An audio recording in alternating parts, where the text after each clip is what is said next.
Hello there, modern man. In this episode, we'll talk about the 10 most common questions men have when they have ED. I'll see you on the inside.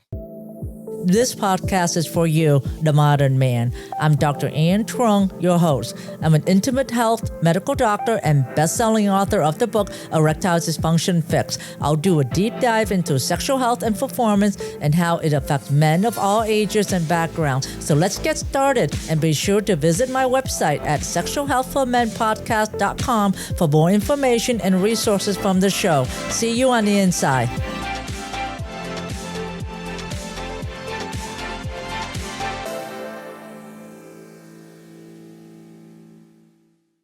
Welcome. I'm Dr. Ann Trung. Welcome to this episode. We're going to talk about the 10 top questions that men have when they have ED. This is the most researched question that is on Google, there's on forum everywhere. And I'm just going to give you some more details on that. So number one, right? What is the number one question? What is ED? ED is a condition in which a man is unable to achieve or maintain an erection during sexual activity. It's a common problem that affects at least 30 million men. This is a study that was done in 1994, and God knows what it is right now. I'm expecting probably 60 million men at this point, and that possibly even counting COVID, because we know that COVID is inflammation of the blood vessels, and ED is related to blood flow. And ED have a significant impact on the quality of life and sexual relationship. And that ED is very common if you are between the ages of 40 to 70, 50% of men have ED. And ED could also mean that you can still have an erection, it just take you longer to get an erection, or that when you have an erection, you may lose it during penetration, or you can't orgasm or ejaculation. All of those definitions are all part of the definition of ED. Question number two, what causes ED? There are a variety of causes of ED. 90% of causes are physical, 10% of causes are psychological. Physical causes include heart disease, diabetes, high blood pressure, obesity, inactivity, smoking, and excessive alcohol. Other causes like psychological include stress, anxiety, performance anxiety, and depression. Lifestyle factors play a big role in ED, such as smoking, like I mentioned earlier, excessive alcohol consumption, and sedentary behavior, particularly if your waist is over 40 inches. Question number three, is ED a normal part of aging? No, ED is not a normal part of aging. Even though men that are older develop the risks of developing ED because risks of diabetes, high blood pressure, high cholesterol, obesity, because that happens more when you're older. You're just not exercising as much. Therefore, you have those conditions. However, it is not an inevitable part of aging process. You can still be 90 and you can still have good sexual function. Question number four, are there any natural remedies for ED?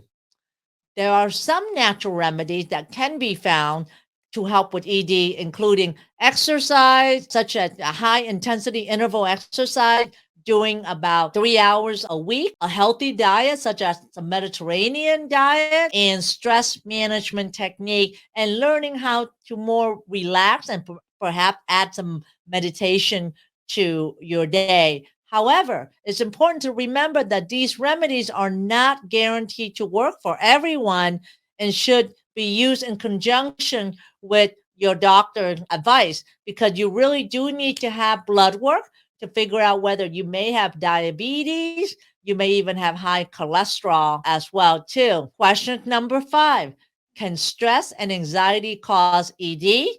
Yes, it can. Stress and anxiety can cause ED. And in fact, it accounts for about 10% of ED. The reason why is because stress and anxiety increases your cortisol level, which then increases your adrenaline and your norepinephrine, which then causes constriction in your blood flow. And when you don't have enough blood flow, and when you're stressed, you're stimulating the sympathetic nervous system, which is your fight or flight nervous system. You're not going to be able to be relaxed. The penis muscle is not relaxed. You're not able to generate, and therefore you're not going to be able to get an erection. Remember, parasympathetic nervous system is to get an erection. Sympathetic nervous system is to get an ejaculation, but you need to have the dominance of the parasympathetic nervous system to be able to get an erection. But if you're stressed and if you're not relaxed, then you're not going to be able to get an erection. Also, should also see your doctor again for blood work. Question number 6. Can ED be treated? Of course, it can be treated. There are a variety of treatment options available. The main thing is lifestyle changes first, right? Why? Because that's so much easier. Are you smoking? Are you drinking a lot of alcohol? Are you doing a lot of porn that's interfering with your day? Are you exercising? What type of diet are you eating? Are you eating more processed food, a high carb diet? Are you sleeping? Are you getting at least 7 hours of sleep a day? What is your stress level? Do you have time to meditate? Do you have time to relax? And you should try the lifestyle modification first and also get your blood work to make sure you don't have diabetes. Get your blood pressure checked. Get your cholesterol level checked. We can measure inflammation levels in the blood work and also measure your hormones level as well, because you have low testosterone. That could be a component as well too. And all of those factors I mentioned, condition, can be treated. All right. It can be treated. So just know that 90% of ED is physical and only 10% is psychological. And getting the appropriate treatment will depend on what the underlying cause of your ED. The reason why you have ED is decreased blood flow, and the treatment is to increase blood flow. And one of the innovative ways to increase blood flow is using platelet-rich plasma or your own stem cell from your blood, and that gets put into the penis to increase more blood flow, and using shockwave therapy, which is sound wave therapy, and that is delivered to the penis again to increase blood flow. Also, taking supplement to increase your nitrous oxide level will also increase blood flow and therefore increase your erection. I have talked about that in my previous podcast episode on nitrous oxide and the supplements for nitrous oxide. I recommend the Mediterranean diet. All of those resources are in the show note, and I'll put it down in this episode again. Question number 3. Is ED a symptoms of a more serious health problem? In some cases, ED can be a symptoms of a more serious health problem, such as heart disease, diabetes, and even a nerve problem.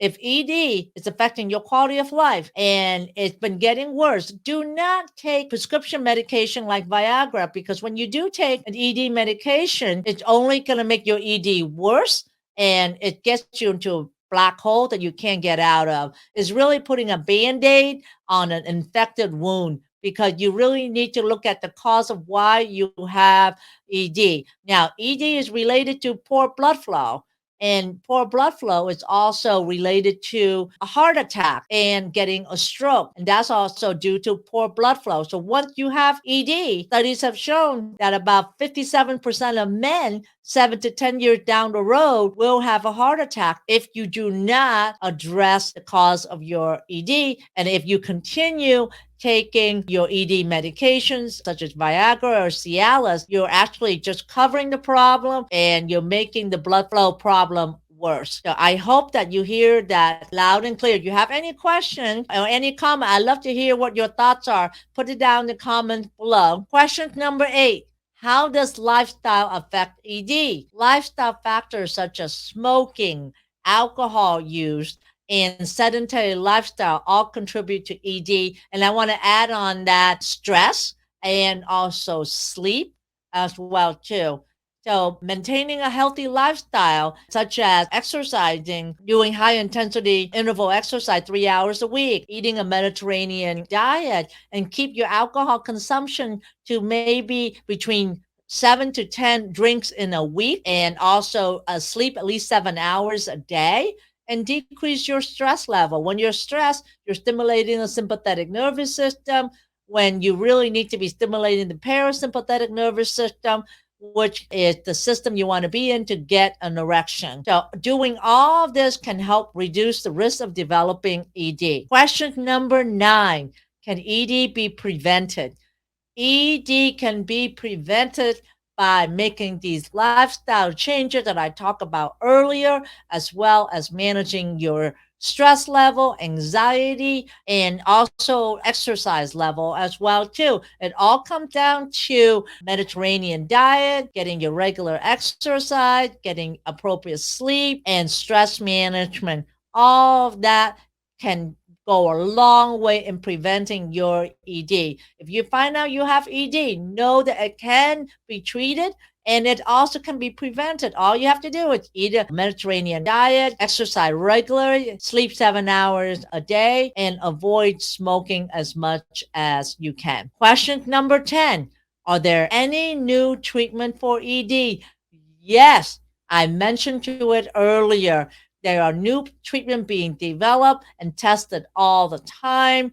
And at this time, the most important treatment that you need to know about is the lifestyle. It's what you eat, how much exercises, and also how many hours you sleep. But I mentioned about using your own stem cell to increase blood flow to your penis, as well as using shockwave therapy and using supplement to increase nitrous oxide level, and eating food that are full of nitrous oxide, such as green leafy vegetables and beets that will increase the nitrous oxide, which is a gas in your body, which then stimulates the blood flow. And it's also not only stimulating blood flow to your penis, it will stimulate blood flow to your heart, to your lungs, every organ in the body. So when you're taking care of your erection, you're really taking care of your general health and your longevity. And you also will increase heart health as well. And what are you waiting for? Because it's not just bedroom part you're working on, it's really your whole general overall health. And these are the most 10 common questions that men ask when facing ED. And I hope that this episode is informative and helpful. If you have any further questions, I'd love to hear from you. So please comment below. I will see you in the next episode. Thanks for listening to the Sexual Health for Men podcast. If you love this episode, then please take a screenshot on your phone and post it on Facebook, Instagram, or wherever you post. And be sure to tag me and let me know why you like this episode and what you like to hear in the future. That will help me know what's great for you, and I would love to give you the most incredible free gift designed to help you improve performance quickly.